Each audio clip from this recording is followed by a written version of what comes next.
आज मैं आप लोगों को हिंदी पाठ एक मेरी भावना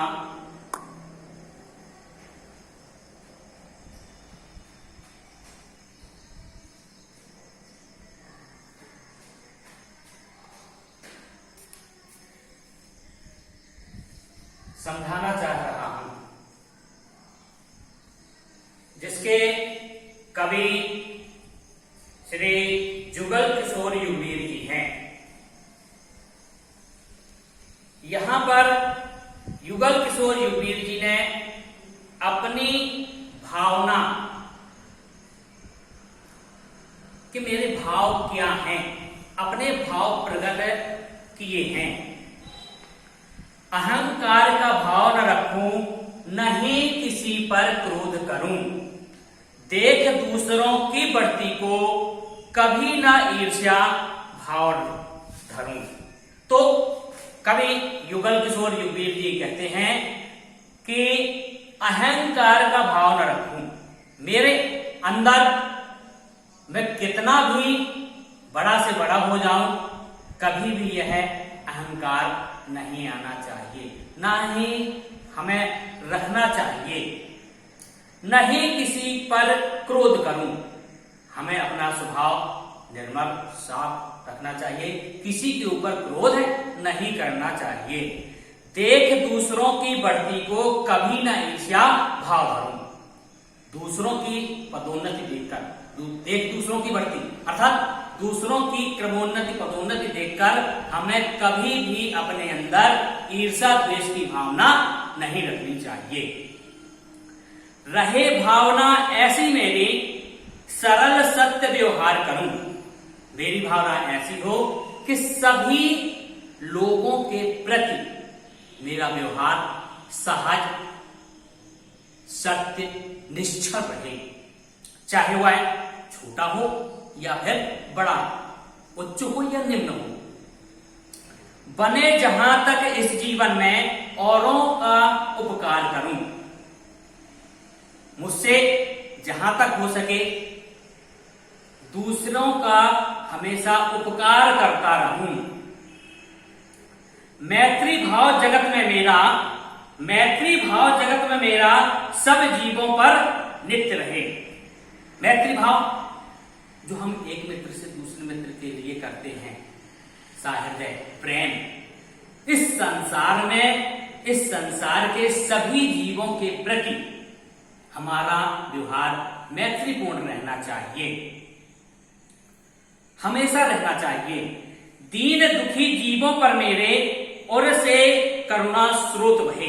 जब मैं दुखित जीवों को देखूं तब हमारे अश्रु निकल आए, हमारा हृदय ऐसा कर दें।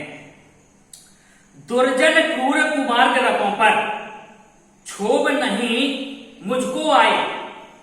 दुर्जन बुरे व्यक्ति हैं जो कुमार्ग पर जा चुके हैं, ऐसे लोगों पर मैं कभी भी क्रोध न करूं। उनको समझाएं कि आप ये गलत कर रहे हैं, हमारे आपके प्रति सद्भावना है, आप सही मार्ग पर आए। साम्य भाव रखूं मैं उन पर, ऐसी परिणति हो जाए। अब वो बुरे हैं तो उनके लिए मैं बुरा ना बनूं, जो बुरे हैं उन पर भी समान भाव रहे।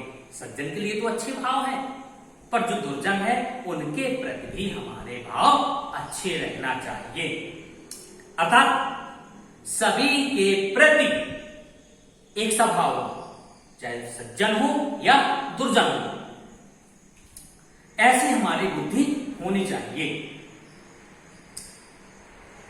गुणी जनों को देख हृदय में मेरे प्रेम उमड़ आए। बने जहां तक उनकी सेवा करके यह मन सुख पाए। जब मैं विद्वान लोगों को देखूं तो उनके प्रति मेरा प्रेम बाहर उत्पन्न होना चाहिए, और जहां तक हो सके जो सज्जन पुरुष हैं, हमें सज्जन पुरुषों की सेवा करनी चाहिए, क्योंकि उनसे हमें कुछ ना कुछ सीखने को ही मिलता है। और यह उनकी सेवा करने से हमें सुख की अनुभूति, जब हमें सुख होगा तो सामने वाले को सुख होगा, और जब दोनों लोग प्रसन्न रहेंगे तो जब वह कुछ देता है तो हमें भी वह प्राप्त करने में बड़ा ही आनंद आता है और हमारा भी जीवन सफल हो जाता है। हो नहीं कृतज्ञ कभी मैं, द्रोह न मेरे उराए। एहसान फरामोश न रहे कि उन्होंने कुछ दिया तो हम उसका उपकार न माने।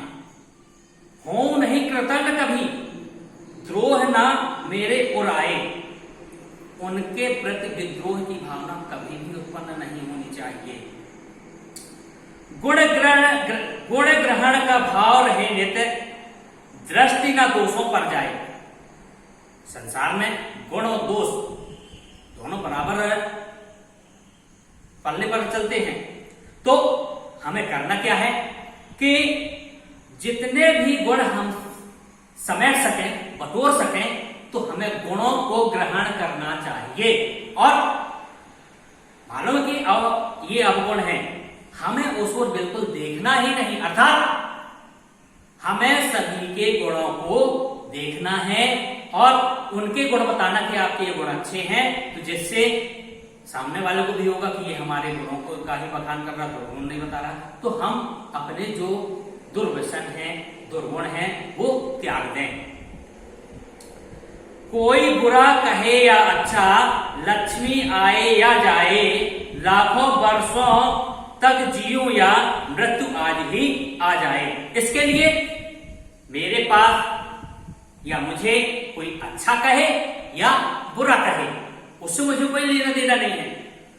धन दौलत मेरे पास रहे अथवा ना रहे, और मेरी उम्र लाखों करोड़ों वर्षों की हो जाए या मैं अभी मर जाऊं तत्काल, पर इसके बदले में यदि मुझे गुण और दोष दो में से कोई चुनना हो तो मैं गुणों को ही चुनूंगा, अर्थात मैं हमेशा गुणों को ही देखूंगा। अथवा कोई कैसा भी भय या लालच देने आए, तो भी न्याय मार्ग से मेरा कभी न पद डिगने पाए। इसके अलावा कोई मुझे भय दिखलाए कि सत्य का मार्ग छोड़ दो, और यह धन का लालच दे, तो इसके बावजूद भी हे ईश्वर, मैं कभी भी न्याय के मार्ग से डिगूं ना, अर्थात हिलूं ना, मैं हमेशा न्याय के पथ पर ही रहूं। फैले प्रेम परस्पर जग में, मोह दूर पर रहा करे। अप्रिय कटुक कठोर शब्द नहीं, कोई मुख से कहा करे। इस संसार में फैले प्रेम परस्पर जग, इस संसार में हम सभी एक दूसरे से प्रेम करें, मैत्री व्यवहार रखें, और मोह दूर पर रहा करें। मोह तृष्णा की जड़, पाप की जड़ है। मोह कभी भी नहीं होना चाहिए। मोह से पाप उत्पन्न होता है, लालच उत्पन्न होती है, ये मेरा, यह तेरा, ये इसका। तो जिसको आवश्यकता है वो उन वस्तुओं का प्रयोग करे, और इस संसार में कोई कठोर शब्दों का उपयोग ना करे, सभी अच्छे शब्दों का प्रयोग करे। बनकर सब युगवीर हृदय से, देशोन्नति रत रहा करे। वस्तु स्वरूप विचार सुखी से, सब दुख संकट सहा करे। अब यहां पर देखिए, बनकर सब युगवीर हृदय से, युगवीर अर्थात जो युगों का वीर हो। एक तो यहां पर लेखकों का नाम युगवीर है, हमारे लेखक का नाम भी युगवीर है। यहां युगवीर शब्द का अर्थ है कि हम युग के वीर पुरुष बने, और जिससे हमारा देश उन्नति करे और सभी वस्तु स्वरूप विचार सुखी हो। ऐसा विचार करके सभी सुखी हों और उनके सारे कष्ट दूर हो जाएं।